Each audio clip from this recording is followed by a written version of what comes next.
이번 주에 여러분들께서 이 본문에 대해서 설교를 들으시고 오늘도 똑같은 본문인데 같은 설교를 할 수는 없죠.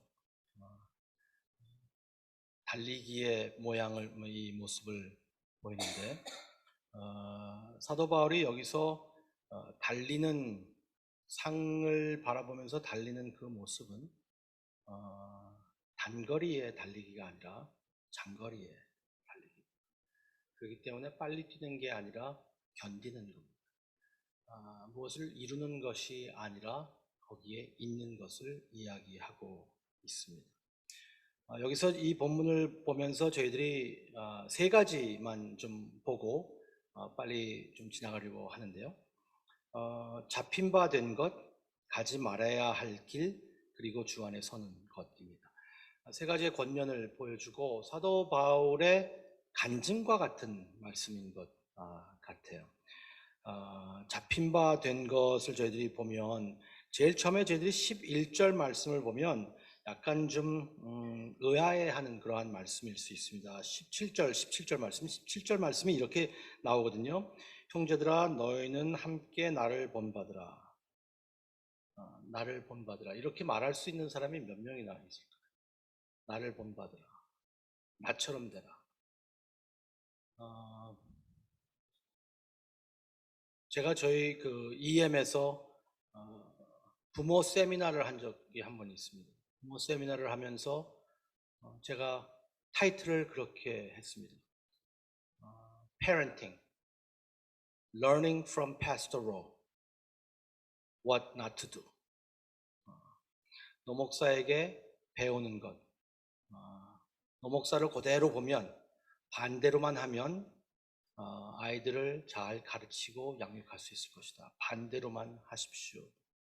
제가 한 대로 반대로만 하십시오. 그렇게 이야기했는데 사도 바울은 나처럼 해라. 나를 본받으라. 그리고 처음에 이것을 읽을 때는 사도 바울의 그 행동과 그 삶을 그대로 따라하는, 내가 이렇게 잘 살고 잘 모델로 살았으니 내 모델을 따라오라 라고 읽혀질 수 있습니다. 하지만 사도 바울이 그렇게 말하고 있는 것은 아니죠. 사도 바울의 의도를 저희들이 읽어야 합니다. 사도 바울은 나르시시즘에 빠져 있는 사람이 아닙니다. 사도 바울이 나르시시즘에 빠져서 나처럼 살아라, 여러분들도 열심히 이렇게 해야 됩니다 라고 이야기하는 것이 아니죠. 바울은 구원의 본질과 그가 하나님의 은혜에 의해서 누구인지를 현실적으로 그 아주 정확한 인식을 가지고 있었습니다. 나는 누구인가?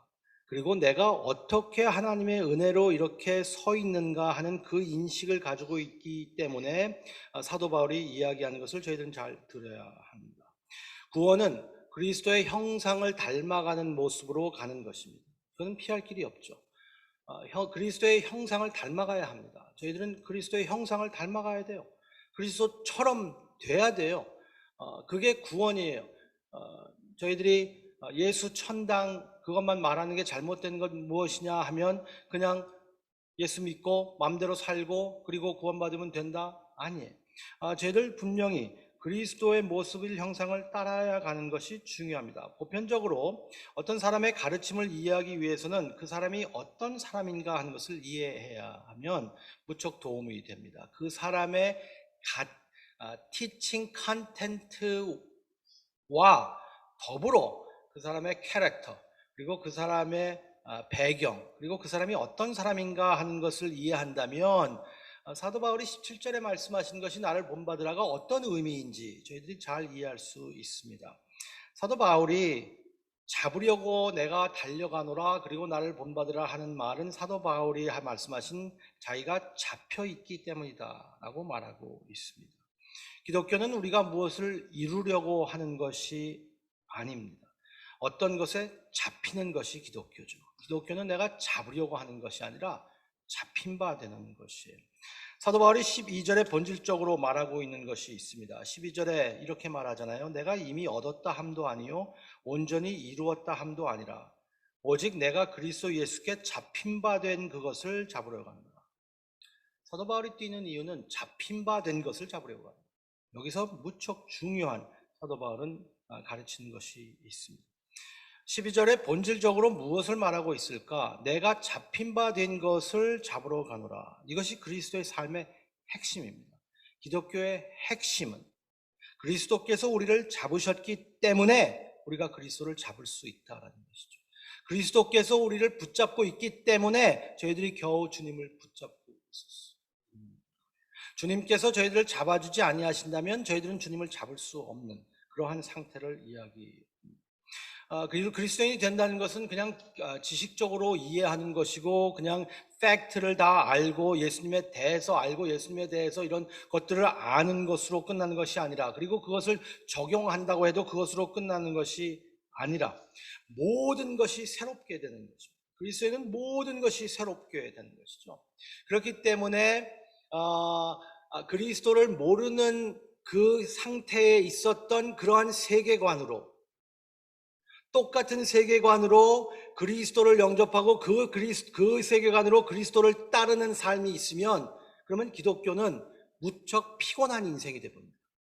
무척 피곤합니다. 그러면 왜냐하면 세계관은, 세상에 가지고 있는 세계관을, 종교적인, 그리고 내가 열심히 해야 되는 그 세계관을 그대로 가지고, 그리고 그리스도가 있다, 그 세계관으로 그리스도를 따르라고 한다면 저희들은 기독교가 아니에요. 기독교는 뭐냐 하면 완전히 달라지고 새로워지는 것을 얘기해요.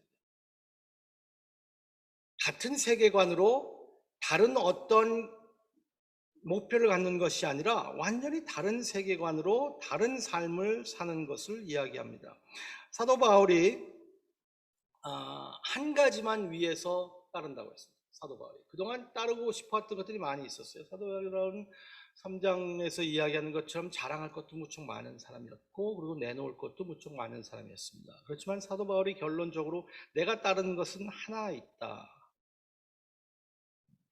한 가지. 근데 그것을 상을 얻기 위해 뛰어간다라고 했습니다. 14절에 부름의 상을 위해서 달려간다.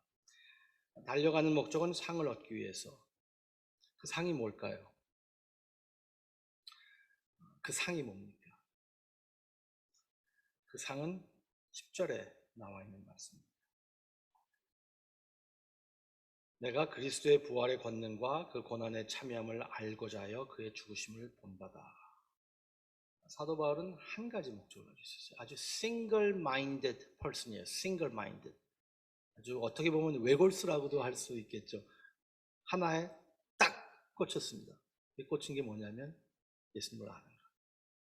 예수님을 알고 그의 부활을 알고 그의 고난에 동참하고, 그리고 그리스도의 죽음이 어떤 것인지를 깨닫는 그것 딱 하나에 꽂혀 있었어요.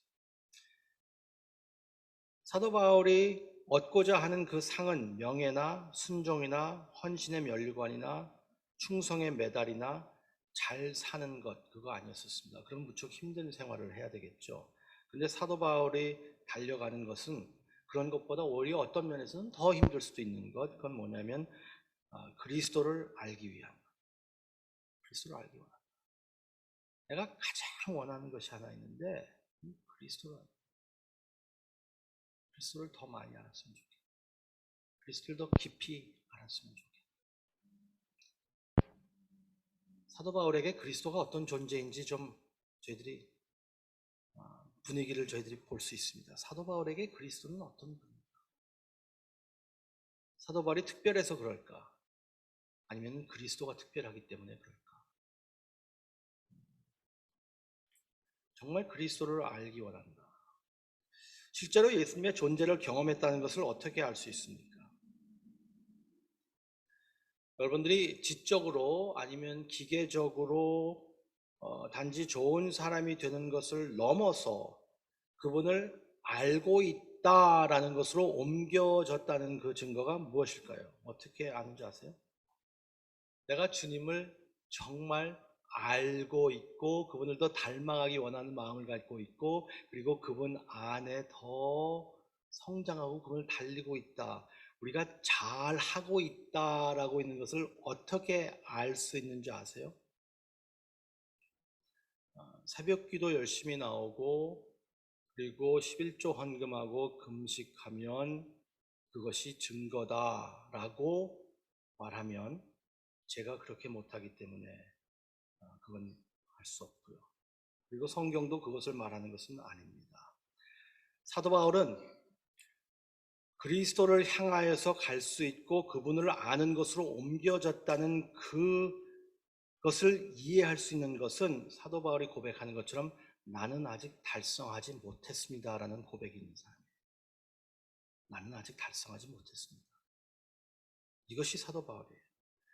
사도 바울이 나를 본받으라라는 말은 내가 달성하지 못하고 내가 이렇게 아무것도 자랑할 수 없는 이러한 모습 안에서 본받으라는 거예요. 내가 잘하고 있습니다 본받으라가 아니라. 그는 하나님에 대한 지식이 자기 지식 수준에 근본적으로 불만족했어요. 불만족한 거. 하나님을 더 알았으면 좋겠다. 하나님을 더 알았으면 좋겠다. 하나님 안에 더 있었으면 좋겠다.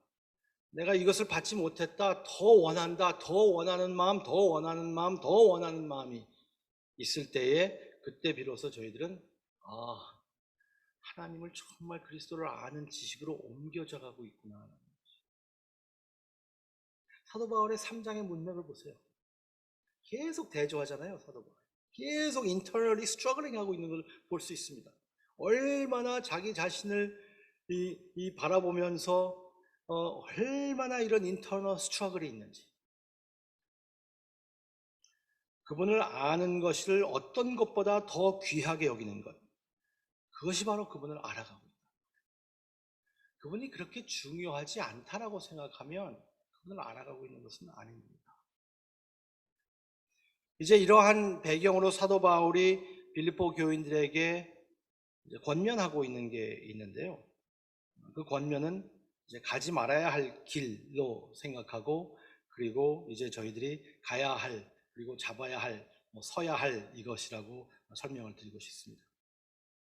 가지 말아야 할 길은요 이 말씀이에요. 19절의 말씀은 이런 말씀을 이렇게 말씀하시거든요. 그리스도의 원수로 살아가는 그러한 모습을 보여줍니다. 18절에 내가 여러 번 너희에게 말하였거니와 이제도 눈물을 흘리며 말하노니 여러 사람들이 그리스도의 십자가의 원수로 행하느니라. 십자가의 원수로 살지 말라. 십자가의 원수로 살지 말라. 내가 눈물로 행한다. 그 눈물로 이야기한다. 나를 본받으라라는 말이 이 17절에 나를 본받으라는 말이 18절과 19절과 어떻게 연결됐는지 그리고 나중에 4장 1절과 어떻게 연결됐는지 저희들이 볼 수 있는데요. 저 십자가의 원수처럼 살지 말라라는 말을 합니다. 십자가의 원수. 십자가의 원수라는 말 19절에는 음탕하고 세속적인 사람들에게 말하는 것 같아요. 저 십자가의 원수들. 세속적인 사람들, 저 음탕한 사람들, 저 하나님 무시하는 사람들. 그러나 이 편지의 전체 문맥, 그리고 특별히 이 장의 직접적인 문맥을 저희들이 읽으면 사도 바울은 비종교인들에게 편지 쓰는 것이 아니라 종교인들에게 편지를 쓰고 있습니다. 그러니까 음탕하고 음란한 저 세상 사람들에게 편지를 쓰는 것이 아니라 십자가의 원수라는 표현을 쓰는 것은 저 하나님 모르는 사람에게 이야기하는 것이 아니라 하나님을 안다고 하는 사람들에게 이야기하는 거예요. 내가 하나님을 알아 이러는 사람들. 사도 바울은 뭐라 그랬어요? 정말 하나님을 아는 사람은 나는 하나님을 몰라라고 말하는 사람이라고 그러거든요. 근데 내가 하나님을 알아. 하나님 내가 어떻게 하는지 알겠어 라고 하는 사람들을 바라보면서 사도 바울은 그 사람들을 어떠한 표현을 쓰냐면 십자가의 원수들이다. 비종교인들을 비난하지 않아요. 사도 바울이. 예수님도 그랬어요. 오히려 종교인들이 오히려 자기 의가 꽉 찬 사람들이 더 문제였던 것 같아요. 자신의 종교적 의로움과 다른 종교 지도자들의 의로움을 오히려 정죄하는 것이고 하나님을 모르는 사람들을 정죄하는 그러한 것들을 여기서는 이야기하지 않습니다. 분명 정죄할 것도 있겠지만 여기서는 그게 아니잖아요. 사도가 십자가의 원수라고 부르는 사람들은 독선적인 종교인들 같아요. 독선적인 종교인. 요새 기독교인들의 문제는 독선적인 것 때문에 문제가 많은 겁니다. 나만 오라. 나만 맞아. 독선적인 기독교. 십자가의 가치와 가르침을 반대하는 사람들일 겁니다. 기독교의 가르침을 왜곡시키는 자들이고 십자가의 능력을 축소하는 사람들일 겁니다. 십자가의 원수들. 분명 그 사람들을 십자가의 원수라고 자신을 부르지 않겠죠. 그렇지만 십자가의 능력을 왜곡시키고 축소하는 것. 그래서 십자가보다 더 다른 것을 내놓는 것. 그게 십자가의 원수라고 이야기하는 거예요. 이거 얼마나 그게 엄청난 거였으면 십자가를 모르는 사람 이렇게 얘기하지 않고요.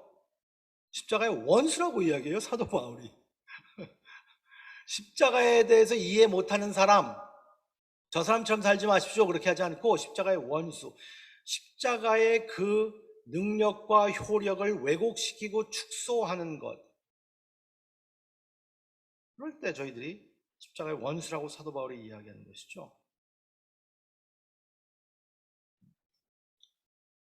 복음의 진리에서 벗어나는 것. 그 사람들을 이렇게 또 표현합니다. 19절에 그들의 마침은 멸망이요 그들의 신은 배요 그 영광은 그들의 부끄러움에 있고 땅의 일을 생각하는 자라. 마침은 멸망이다. Their end is destruction. 그들의 신은 배요. Their God is their stomach. 그들의 영광은 부끄러움에 있다. Their glory is in their shame. 부끄러움에 있다. 아무리 영광이라고 내세우는 것들이 나중에는 그냥 부끄러움이 될 것이다. 그리고 결론적으로는 정말 십자가의 원수이기 때문에 종교적으로 살고 있지만 그것이 넘어질 것이다. 여기서는 비기독교인, 비종교인이 아니라 종교인들을 이야기하는 거라고 제가 말씀드렸습니다. 그러니까 교회를 다니는 우리들이 더 조심해야 되는 거예요.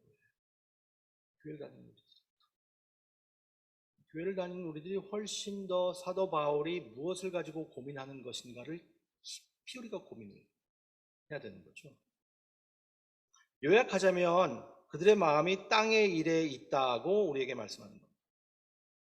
그들에게는 이게 너무 중요한 거예요. 영원에 대해서 관심이 없다는 것이죠. 영원에 대해서. 쾌락을 얻고 고통을 피하고 현재를 위해서 살고 있는 것. 십자가의 원수의 삶. 몇 주 전에 송영재 목사님이 설교하면서 죽음에 대한 설명을 했습니다. 죽음을 집으로 돌아가는 것이라고 설명했습니다. 집으로 돌아가는 것. 그게 저에게 마음에 와 닿았어요. 죽음이 집으로 돌아가는 것이다. 그래서 그거에 대해서 제가 많이 생각을 했습니다. 집으로 돌아간다. 제가 죽는 줄 알았거든요. 옛날에 너무 많이 먹어서 배가 아파갖고 죽는 줄 알았어요. 너무 많이 먹어서 가스가 차서 제가 죽는 줄 알고 야 죽으면 어떡하나. 그리고 인터넷에서 다 찾아봤더니 제가 뭐 별가지 암 증상이 다 나오는 거예요. 어떤 의사 선생님이 그러시더라고요. 절대로 인터넷 찾아서 당신 증상 보려고 하지 마십시오. 인터넷에서 쫙 찾아보니까 뭐 별의별 암이 다 있는 거예요. 제가 그리고 막 불안하고 막 무서운 거예요. 근데 송영재 목사님 설교한 게 기억이 나고 그걸 한번 깊이 제가 생각해 봤습니다. 집으로 돌아가는 것이다. 여기는 내 집이 아니다. 너무나 잘 아는 말씀이잖아요. 여러분들도요. 집으로 돌아가는 것이다. 그래서 이 세상의 죽음이 성도들에게는 끔찍한 일이 아니라는 것을 위로를 얻게 됩니다. 끔찍한 것이 아니다. 집으로 돌아가는 것. 우리의 번영. 여러분들도 잘 아시지만 제가 비행기 타고 많이 이곳저곳 다니고 그리고 팬데믹 때문에는 이제 못 가고 좀 그랬지만 몇 주 전에 샌디에고에서 집회를 하고 그리고 거기에 여행을 좀 했습니다. 여러분들이 허락해 주셔서 가서 아주 잘 쉬고 근데 또 그날 그때 가서도 며칠 놀려고 했을 때 하루 종일 아파서 호텔에서 그냥 누워서 그래서 기도했는데요. 그런데 그렇게 좋았어요. 샌디에고가 아름다운 도시더라고요. 무척 아름다운 도시였었어요. 그런데도 집에 오니까 좋았어요. 집에 오니까 지하실에 홍수가 나서 그 위에다 다 올려놓고 정신없이 그랬는데도 집에 오니까 그래도 좋았어요. 집에 왔다. 집에 제 마음을 많이 두었나 봐요. 그 집에. 여기가 내 집이다라고 제 마음을 두었나 봐요. 샌디에고는 내 집이 아니구나. 샌디에고의 호텔이 더 좋았어요. 차도 더 좋았고, 그리고 먹는 음식도 좋았고, 저에게 대우해주는 것도 너무너무 좋았어요. 와, 한국 교회 부흥사로 가면요, 대우가 참 좋아요. 그래서 참 좋았어요. 근데도 뉴욕에 오니까 집이 더 좋아요. 집이. 제 마음에 여기가 집이구나.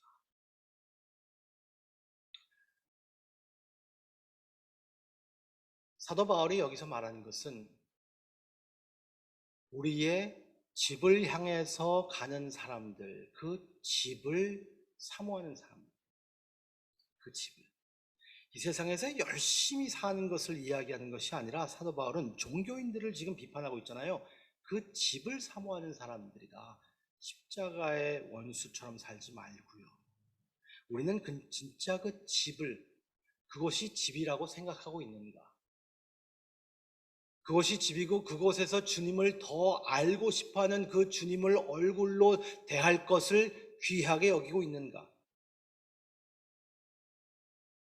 제가 이 말씀을 보면서 마음에 뜨끔뜨끔한 건 뭐냐면 여기가 그 집보다 더 좋은 것 같은 느낌이 드는 거예요. 왜냐하면요, 그 집을 제가 너무 모르기 때문에 더 알고 싶어 해야 되잖아요. 그 집에 대해서 더 달려가서 그분을 알고 싶어하는 마음이 사도 바울의 마음이었단 말이에요. 나는 그분을 알았으면 좋겠다. 더 깊이 알았으면 좋겠다. 사도 바울은요, 그분을 아는 것이 목적이었지, 그분을 알므로 인하여서 이 생애에 좀 더 편하고 안전하고 그리고 어려움을 극복할 수 있는 어떠한 그러한 기술을 배우는 것이 목적이 아니라 그분 아는 것이 목적이었다. 근데 저는 아직도 그분을 아는 것, 그분 안에 있고 그분을 붙잡는 것, 그분의 붙잡힌 바 되어서 그분을 더 붙잡고 알고 그분을 아는 것이 나의 인생의 목적 그 자체가 아니라요, 그분을 알면 저에게 좀 평안이 있어요. 그분을 알면 저에게 좀 더 안정감이 생겨요. 당연 그게 나쁜 게 아니죠. 그렇지만 이 고민이 있다는 겁니다, 사도 바울이. 그래서 사도 바울이 마지막으로 이런 말씀합니다. 그 안에 서는 것. 4장 1절에 그런 말씀을 합니다. 십자가의 원수로 살지 말고 그 반대의 삶은 어떤 것이냐 하면 4장 1절 그러므로, 이제 이거 쫙 말씀하시죠. 3장에 나오는 말씀들을 쫙 말씀하신 다음에 그렇기 때문에, 그러므로 therefore, 나의 사랑하고 사모하는 형제들 자매들이여, 나의 기쁨이여 면류관은 사랑하는 자들아, 이와 같이 주 안에 서라. Stand firm. 주 안에 서라.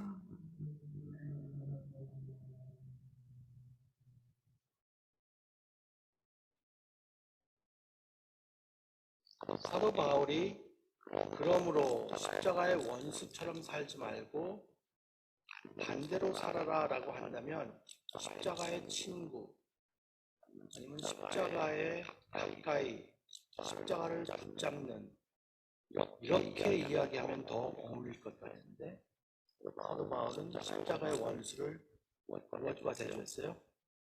하늘의 시민으로 대주했어요. 하늘의 시민. 십자가의 원수처럼 살지 말고 하늘의 시민답게 살아라. 그게 바로 집으로 돌아가는 그 모습을 이야기합니다. 하늘의 시민. 하늘의 시민. 빌립보 사람들에게는 이 의미가 더 컸을 것 같습니다. 로마 시민권을 가지고 있는 사람들이 이 빌립보라는 도시에서 살고 있을 때 로마의 시민권을 가지고 살고 있을 때 이 사람들은 로마의 가치관과 로마의 모든 그러한 세계관을 가지고 빌립보에서 그대로 살고 있었어요. 왜냐하면 빌립보는 로마의 그 식민 나라 도시였죠. 그래서 로마의 아이들 신학자 아주 유명한 신학자 교수인 앤티 라이트는 그런 이야기를 이런 아이디어를 가지고 있을 때에 콜로니가 이렇게 식민지의 삶을 가지고 있었던 것은 어떤 것이냐면 이 빌립보 사람들이 빨리빨리 로마로 그냥 돌아가야지라는 그러한 생각보다는 로마의 아이디어를 가지고 로마의 삶으로 빌립보에서 살고 있었다. 분명 돌아갈 것을 생각하면서도 로마의 그 인식을 가지고 살고 있었다라는 그러한 말이죠. 그렇기 때문에 내가 빨리 죽어서 돌아가는 것 이것뿐만 아니라 분명 우리가 본향으로 돌아가고 우리의 집으로 돌아가는 마음도 있지만 동시에 이것이 기독교의 힘이에요. 동시에 이곳에서 정말 하늘의 시민답게 어떻게 살 수 있을까? 그리고 하나님의 나라의 사람답게 어떻게 살 수 있을까? 그 가치관으로 어떻게 이 세상에서 그 가치관을 보여줄 수 있을까 하는 것을 이야기합니다. 인생이 너무나 힘들고 어렵습니다.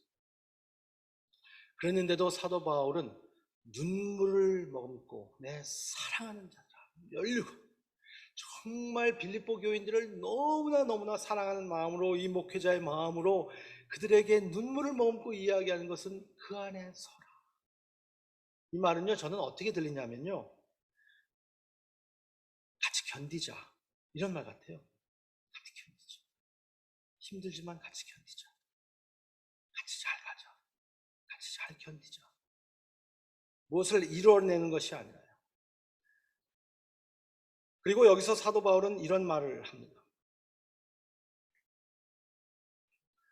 20절에 19절부터 읽을까요? 그들의 마침은 멸망이요 그들의 신은 배요 그 영광은 그의 부끄러움에 있고 땅의 일을 생각하는지라 그러나 우리의 시민권은 하늘에 있는지라 거기로부터 구원하는 자 곧 주 예수 그리스도를 기다리노니 예수를 기다리며 굳게 서라.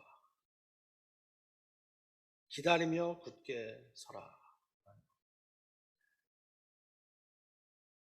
하나님의 나라의 시민권을 가지고 있는 사람들의 특징 하나는 뭐냐면요. 잘 기다리는 사람들이에요. 제가 이 코트는 우리 교회에서 벌써 한 열 몇 번을 시ェ어를 했을지 모를 겁니다. 10번 이상 시ェ어를 했을 거예요. 제가 가장 좋아하는 저자 중에 한 명인 헨리 나우엔. 제가 요새 나이가 들면 들수록 더 헨리 나우엔이 더 너무너무 멋있게 느껴지는데 이분이 정말 대단한 분이다. 와, 어떻게 이렇게 깊이가 있을까라는 것을 점점 느끼게 되는데요. 헨리 나우엔이 이런 말씀을 하셨어요. 기다림은 대중적이지 않습니다. 사실 대부분의 사람들은 기다리는 것을 시간 낭비라고 생각합니다. 아마도 이것은 우리가 살고 있는 문화가 기본적으로 가자, 뭔가 해, 당신이 변화를 만들 수 있을 것을 보여주세요. 그냥 앉아서 기다리지 마세요. 라고 외치고 있기 때문일 겁니다. 많은 사람들에게 기다림은 그들이 있는 곳과 가고 싶은 곳 사이에 끔찍한 사막입니다. 그렇죠? 있는 곳과 가고 싶은 곳에 끔찍한 사막. 너무 말이 표현이 진짜 우리 현실을 잘 보여주죠. 내가 저길 가야 되는데 내가 저걸 이뤄야 되는데 이렇게 하고 있으니 기다리고 있는 끔찍한 사막 같잖아요. 빨리 시간이라 가라. 빨리빨리 해야 된다. 내가 뭘 할 수 있을까? 그리고 사람들은 그런 곳을 좋아하지 않습니다. 그러나 성경에는 이런 수동성이 없습니다. 기다리는 사람들은 매우 적극적으로 기다리고 있습니다. 이건 적극적인 기다림이라는 개념을 생각해 보셨습니까? 몇 번 우리 교회 제가 나눈 말씀인데 적극적인 기다림. 기다리는 사람들은 매우 적극적으로 기다리고 있습니다. 그들은 그들이 서 있는 땅에서 그들이 기다리고 있는 것이 자라고 있다는 것을 압니다. 그것이 비밀. 기다림의 비결은 씨 뿌려졌다는 믿음, 무엇인가 시작되었다는 믿음입니다. 적극적인 기다림은 어떤 일이 일어나고 있다는 확신을 가지고 그 순간에 온전히 현존하는 것을 의미합니다. 기다리는 사람은 인내하는 사람입니다. 인내라는 단어는 우리가 있는 곳에 기꺼이 머물고 거기에 숨겨진 무언가가 우리에게 나타날 것이라는 믿음으로 생활을 최대한 살겠다는 의지를 의미합니다. 참을성이 없는 사람들은 항상 진짜 일이 다른 곳에서 일어나기를 기대하고 따라서 다른 곳으로 가고 싶어 합니다. 인내하지 못하는 사람들은 여기에 액션이 있대, 쑥 가. 여기에 액션이 있대, 일로 확 가버린다. 참을성이 없는 사람들은 항상 진짜 일이 다른 곳에서 일어나기를 기대하고 따라서 다른 곳으로 가고 싶어 합니다. 순간은 비어 있습니다. The present is empty. 이게 슬픈 일이에요. 순간이 비어 있어.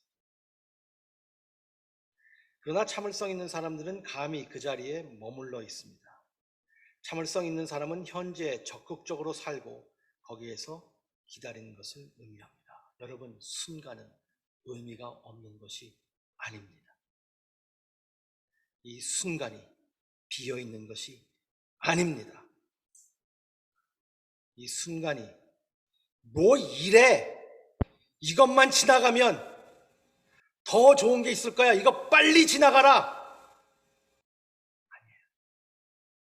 그러니까요, 아직까지 잘 모르겠지만 현재까지로는 아니더라고요. 지금 순간에 뭐가 일어나고 있어요.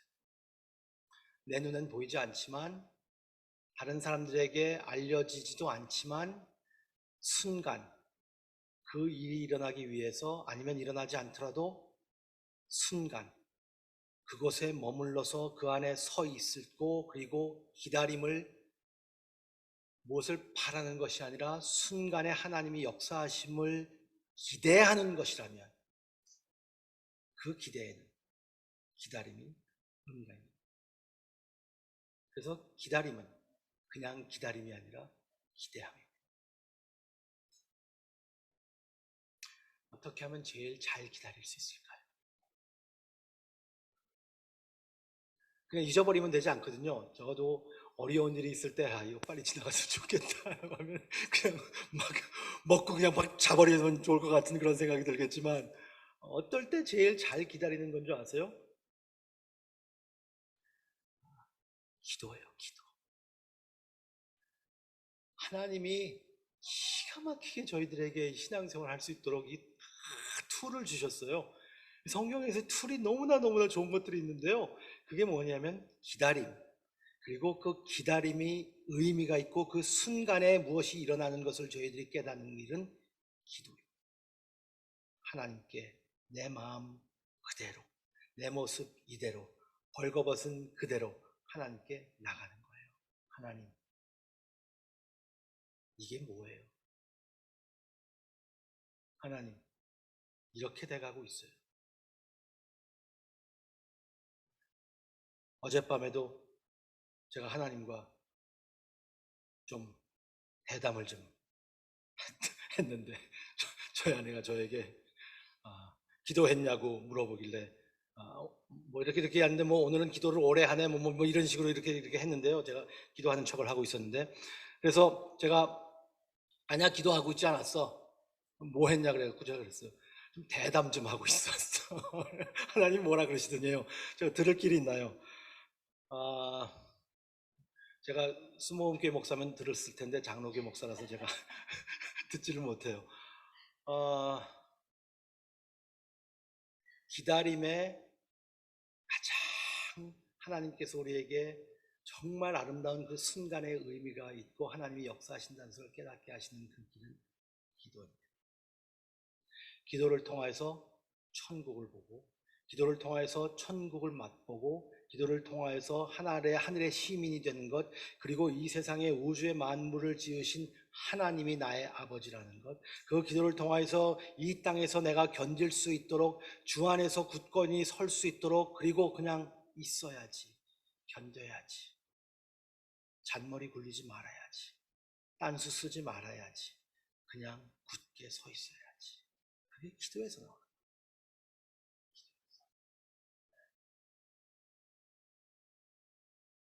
많은 사람들은 전의 것을 생각하면서 살 수 있습니다. 왕년에 내가 어떻게 살았는가.